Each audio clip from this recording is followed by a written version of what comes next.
silent thief of sight.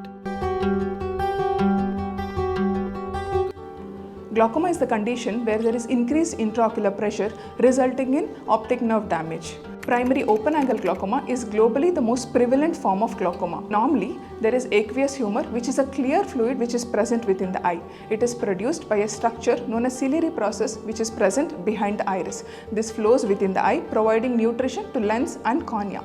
It goes out via a structure known as trabecular meshwork, which is the outflow pathway for this aqueous humor.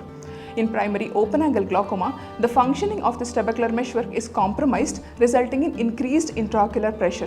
Whenever the eye pressure increases, optic nerve tends to undergo damage, which is the most vulnerable part to the intraocular pressure fluctuations which are happening within the eye. We can take the analogy of sink where the water flows in via the tap and goes out via the drain. Whenever there is an occlusion at the drain or there is excessive flow from the tap, the pressure tends to build within the sink. The same thing happens in glaucoma. Most of the time the patients will have very minimal symptoms unless there is advanced optic nerve damage. So this is about primary open-angle glaucoma. Angle closure glaucoma is the most devastating and blinding form of the disease. Here, the outflow pathway is blocked because of the forward bowing of the iris, and as a result, the pressure within the eye increases. Whenever the pressure spikes up, the patient can experience some symptoms like pain around the eye, headache. If the pressure is very high, they can even experience headache, vomiting, and nausea. Patient can also see some colored halos around the eyes. These are all the common symptoms which we come across in angle closure glaucoma. Both open-angle glaucoma and angle closure glaucoma have increased risk among patients, those who have family members with glaucoma. So family screening becomes very important in both these forms of glaucoma.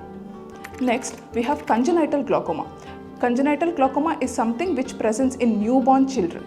Glaucoma need not always affect older individuals. It can also be seen in newborn individuals, where it may manifest at birth or few months following the birth. Here, the children will have a cloudy cornea. Cornea is normally crystal clear.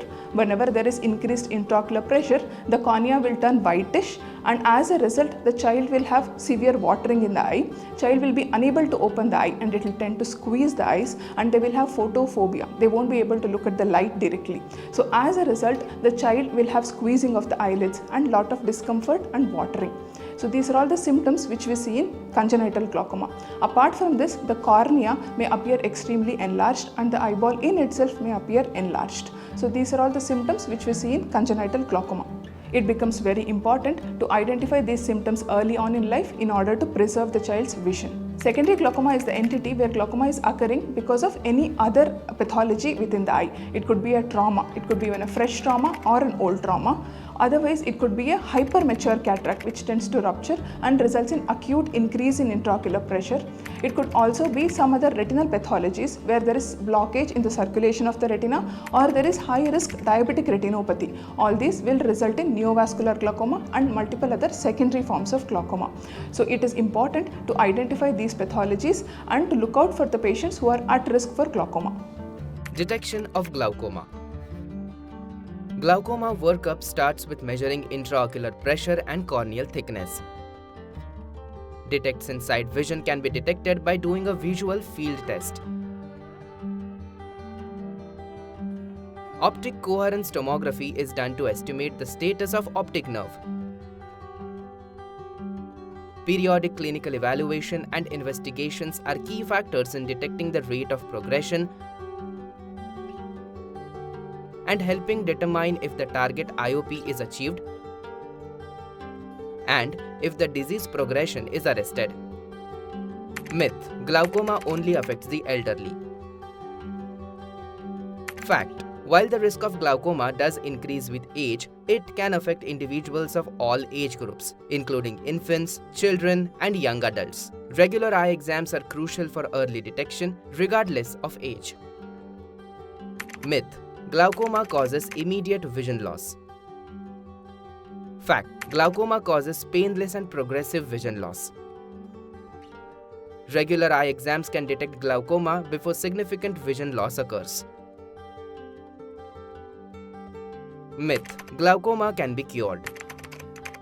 Fact: there is currently no cure for glaucoma. Vision loss due to glaucoma is irreversible. However, with early detection and appropriate management with drops and surgery, further vision loss can be arrested. Glaucoma is a chronic condition that requires lifelong management and compliance. Myth: only people with high eye pressure have glaucoma. Fact: some individuals may develop glaucoma even with normal eye pressure, while others may have elevated eye pressure without developing the disease. Regular comprehensive eye exams are essential for an accurate diagnosis. Myth: glaucoma can be reversed through natural remedies.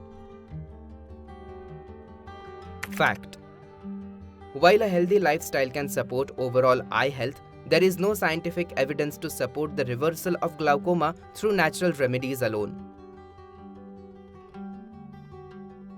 By debunking these myths, we hope to promote greater awareness and understanding of glaucoma.